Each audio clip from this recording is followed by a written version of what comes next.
우리 함께 묵상할 말씀은 사무엘하 19장 40절에서 20장 2절입니다.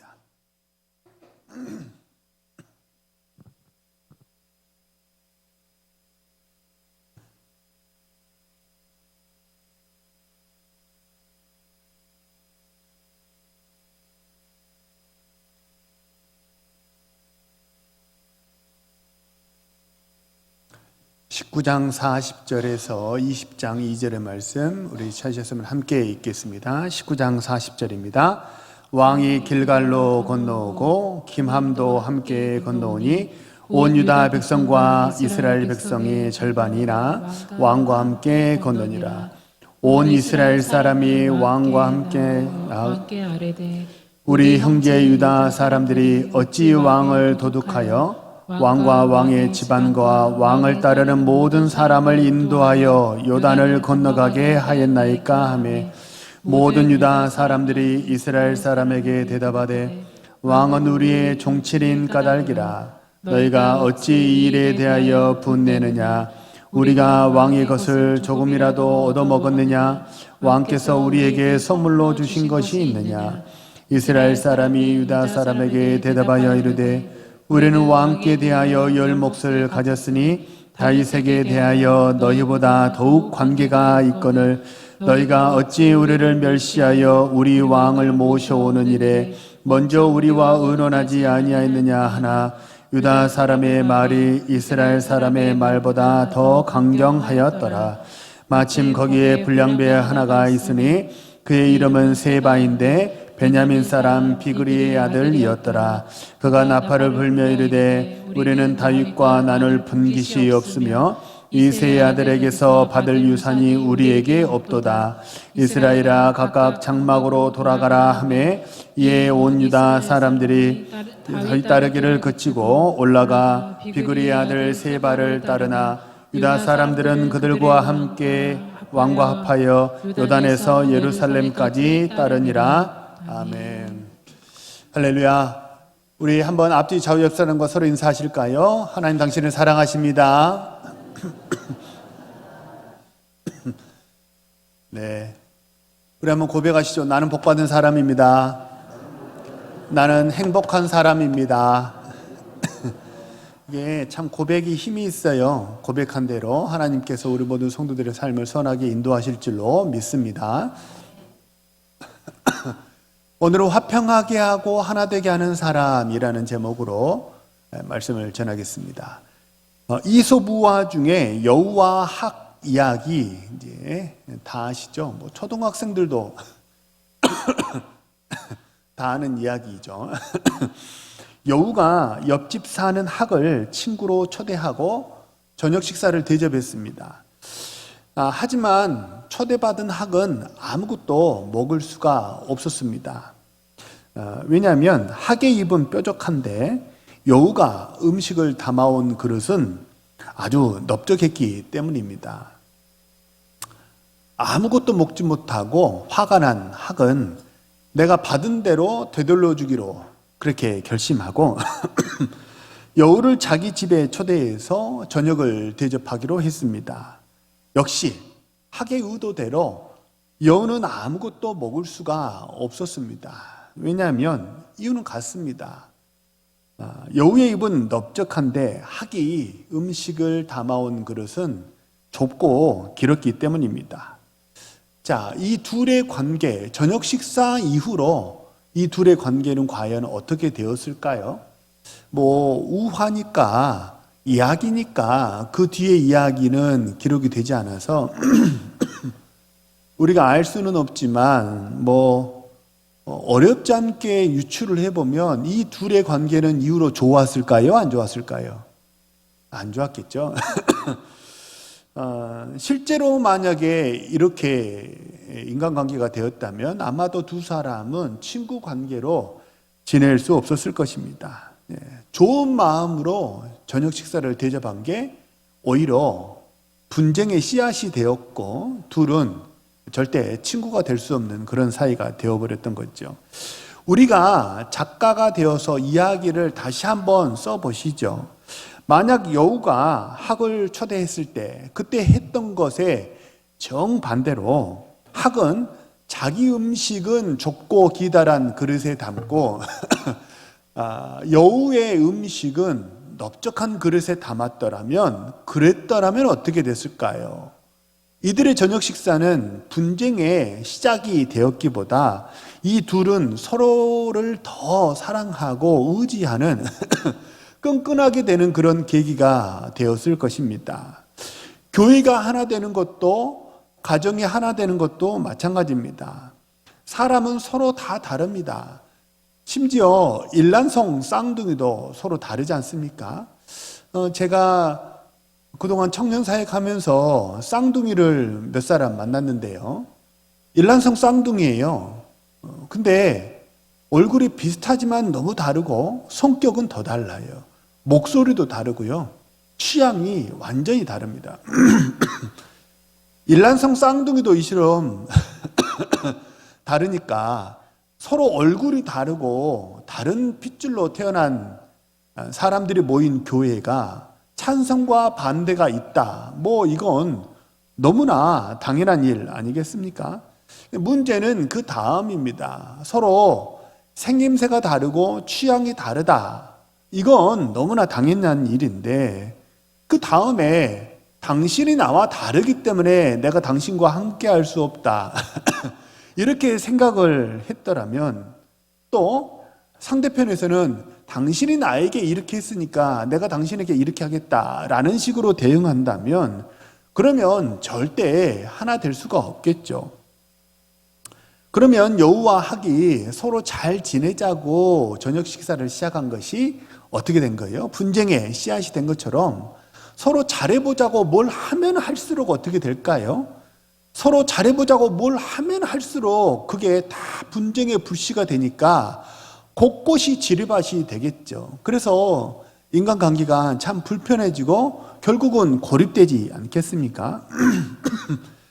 우리가 작가가 되어서 이야기를 다시 써야 합니다. 여우가 음식 그릇을 잘못 주었다 손치더라도 학이 만약 제대로 주었더라면 그러면 평안해지는 것처럼 우리도 상대방의 태도와 상관없이 상대방이 나한테 했던 말과 상관없이 우리가 이해하고 품어주면 그러면 가정도 교회도 하나 될 수 있을 줄로 믿습니다. 지금은 잘 모르겠어요. 지금은 잘 모르겠는데 제가 유학은 갔다 오지 못해서 전해들은 얘기입니다. 거기서 공부했던 사람들에게 전해들은 얘기인데 예전에는 캠브리지 대학과 옥스퍼드 대학은요 학기말 시험이 끝나고 나면 다른 학생들의 성적까지 모든 학생들의 성적을 전부 다 담벼락에 붙였다고 합니다. 그래서 다른 학생들의 성적도 다들 확인할 수 있었다고 합니다. 일본의 아주 유명한 수학자 기구치 교수가 옥스퍼드에서 유학할 때 일입니다. 그는 항상 1등을 했다고 합니다. 그리고 2등은 영국 학생이었는데 브라운이라는 영국 학생이 2등을 했다고 합니다. 이게 영국 학생들이 보기에는 우리 학교이고 우리나라고 우리 땅인데 일본의 학생이 계속 1등을 하니까 마치 영국이 일본에 패배하는 것 같은 그런 느낌이 들어서 영국 학생들이 몹시 그게 불편하고 싫었다고 합니다. 그러던 어느 해 마지막 학기 시험인데요. 기구치 학생이 심한 독감에 걸려가지고 학교에 나오지 못하는 그런 일이 있었다고 합니다. 그러니까 영국 학생들은 이제야말로 기회는 찬스다. 우리 영국이 일본을 완전히 제압할 수 있는 절호의 기회를 잡았다고 생각하고 이번 기말고사는 무조건 우리 영국의 브라운이 일본의 기구치를 이길 수 있을 거라고 생각했다고 합니다.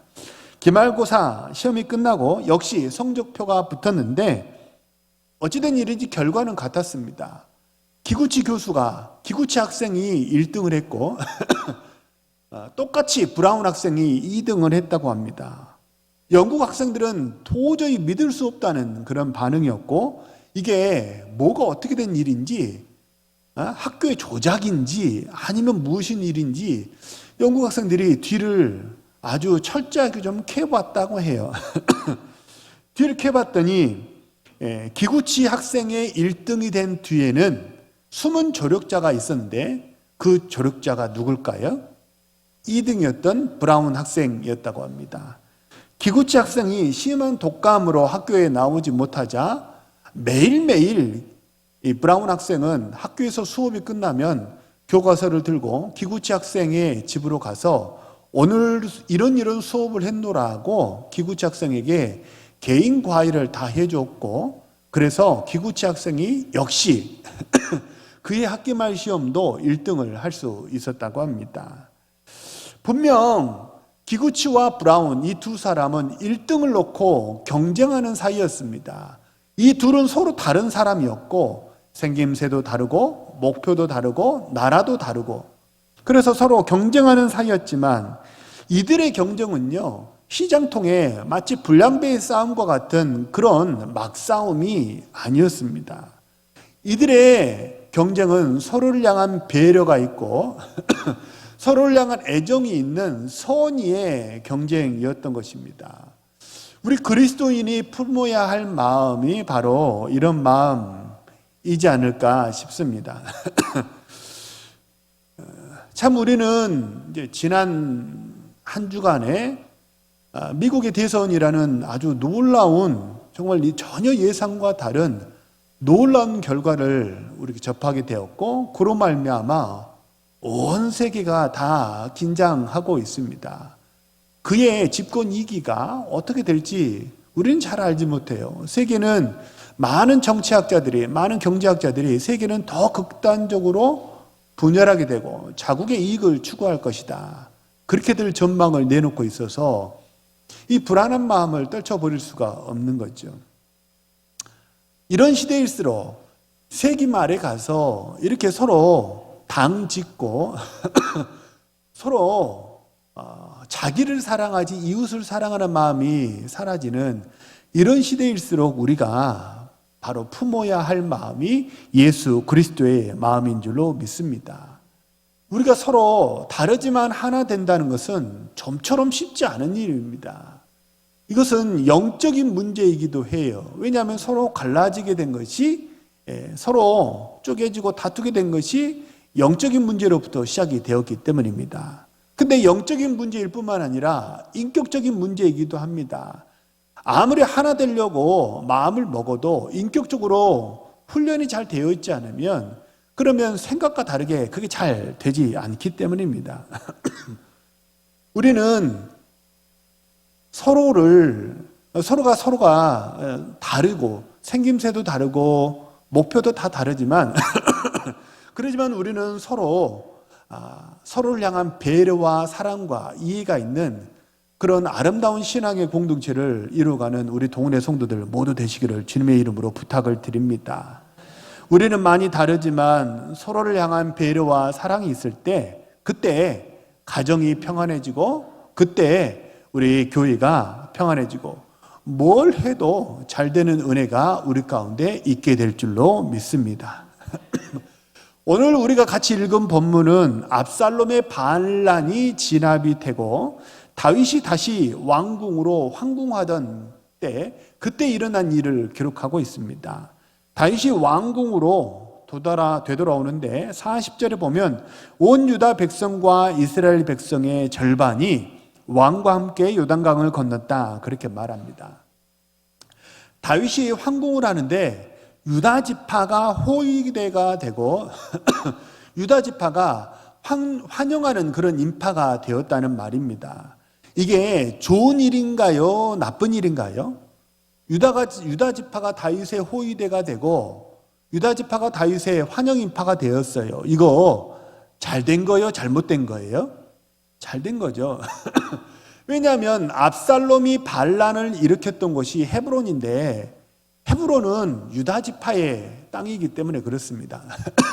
그러니까 다시 말하면 반란의 수괴였던 사람들이 다시 왕의 편에 서서 나라를 하나 되게 하는 일에 앞장서고 있다라는 그런 의미니까, 유다 지파가 다윗의 호위대가 된 건 참 잘한 거죠. 잘 된 거죠.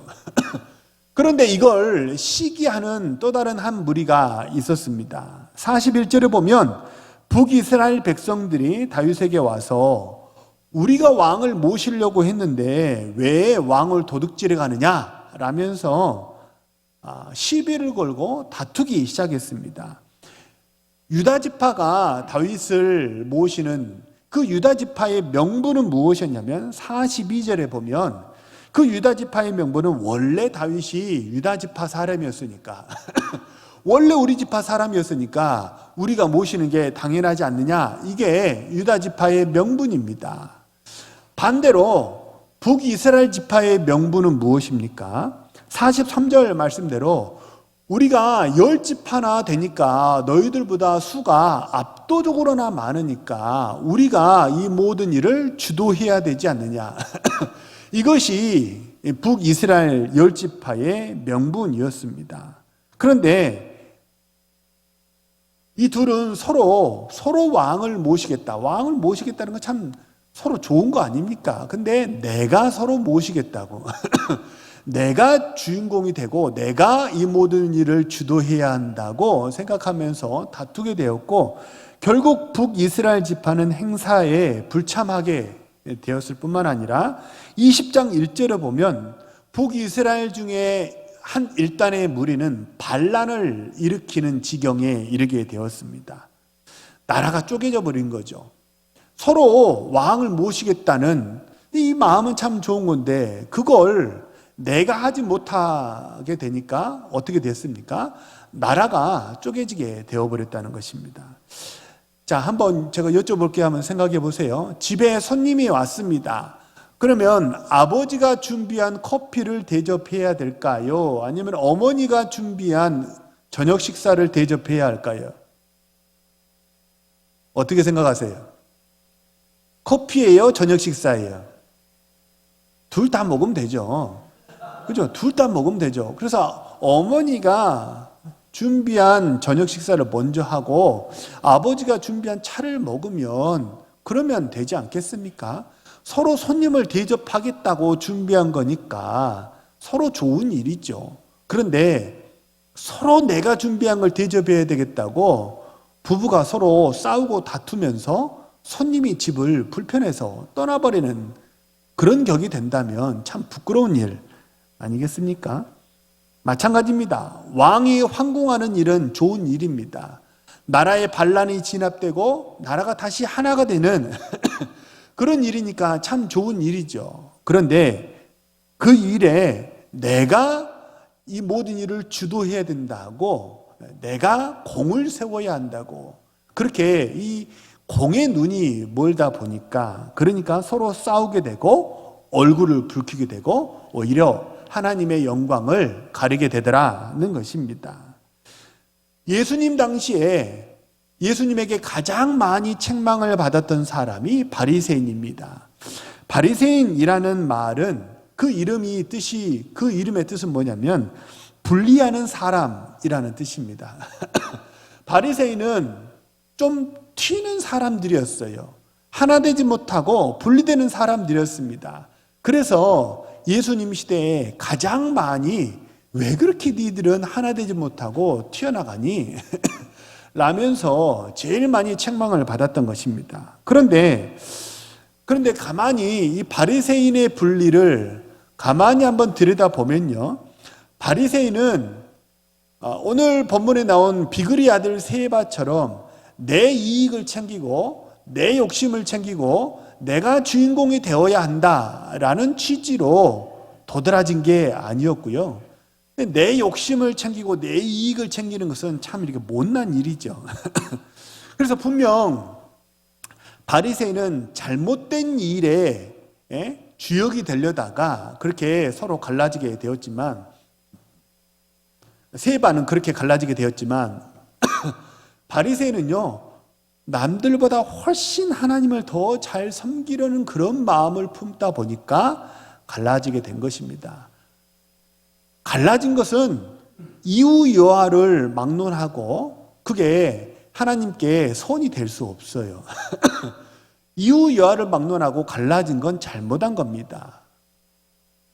무조건 그건 잘못한 거예요. 근데 왜 갈라지게 되느냐? 그 이유를 가만히 들여다보면 세바는 내 욕심을 챙기려다 갈라지게 되었고, 바리새인은 하나님께 더 잘하려다가 그러려다가 이렇게 갈라지게 되었다는 거예요.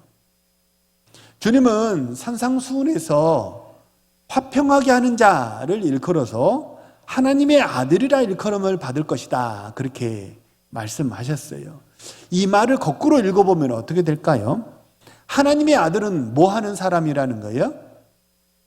하나님의 아들은 화평하게 하는 사람이지 분쟁을 일으키는 사람이 아니란 뜻이 됩니다. 이 말을 조금 더 한 번 더 파고 들어가 보면, 그러면 분열하게 하고 화평을 깨는 사람은 누구라는 뜻이 됩니까? 악한 자의 아들이라는 그런 뜻이 되겠죠. 바라고 소망합니다. 우리 사랑하는 모든 동국교회 성도님들은 하나님의 아들이라 일컬음을 받는 우리 신실한 주의 백성들 모두 되시기를 주님의 이름으로 축복합니다. 내가 먼저 이해하고 내가 먼저 섬기면요, 그러면 가정이 평안하게 될 줄로 믿습니다. 내가 먼저 섬기고 내가 먼저 이해하고 그러면 우리 교회가 평안하게 될 줄로 믿습니다. 예전에 파리의 연인이라는 진짜 오래된 드라마 혹시 기억나십니까? 어제 이제 결혼식에 가면서 오래된 드라마 요로 나왔어요. 요로. 요로라는 드라마는 사실 저는 보지를 못했습니다. 제목이 요로라는 제목이 아주 오래된 길게 방영했던 드라마가 있었다는 것은 알죠. 토지는 봤던 기억이 나요. 근데 예전에 이것도 이제 참 오래된 드라마인데, 파리의 연인, 혹시 그 파리의 연인이라는 드라마에서 제일 히트쳤던 대사가 뭔지 아세요? 기억나세요? 내 안에 너 있다. 내 안에 너 있다. 이 대사가 파리 연인에서 제일 히트쳤던 대사거든요. 오늘 이제 우리가 예배 시간에 성찬식을 나누게 되는데요. 성찬식은 주님의 살과 피를 우리가 먹는 것입니다. 우리는 영적 임재서를 믿습니다. 이것을 행하여 나를 기념하라, 주님이 말씀하셨는데, 우리가 살과 피를 나누면 이게 천주교에서 말하는 것처럼 화채설이에요. 이게 살과 피가, 이 빵과 포도주가 진짜 주님의 살과 피로 바뀌는 것은 아닙니다. 그런 물리적인 변화는 일어나지 않지만 주님이 우리가 나누는 살과 피에, 떡과 빵에, 빵과 포도즙에 주님이 영적으로 임재하신다라는 것을 믿는, 우리는 영적 임재서를 믿는 사람들입니다. 우리가 살과 피를 먹으면, 그래서 어떻게 되냐면 주님이 우리 안에 거하시게 되는 줄로 믿으시기 바랍니다. 우리가 살과 피를 먹으면 주님이 내 안에 계세요. 그래서 성찬식은 무엇을 확인하는 시간입니까? 나와 하나님이 하나다라는 것을 확인하는 그런 시간입니다. 구원에 대해서 혹여 마음이 의심이 생기고 불안하신 성도님들 혹시 계십니까? 이 성찬 예식을 통해서 구원의 확신을 갖는 우리 사랑하는 성도님들 되시기를 소망하고 축복합니다. 주님이 내 안에 계시니까 내 안이 뭐가 되는 거예요? 주님이 계신 곳이 천국이에요. 우리가 주님의 살과 피를 먹으면 내가 뭐가 되는 거예요? 내 안이 천국이 되고 내가 주님과 함께 거하는 그런 하나님의 아들이 될 줄로 믿습니다. 성찬은 주님과만 하나 되는 거, 거기서 그치지 않습니다.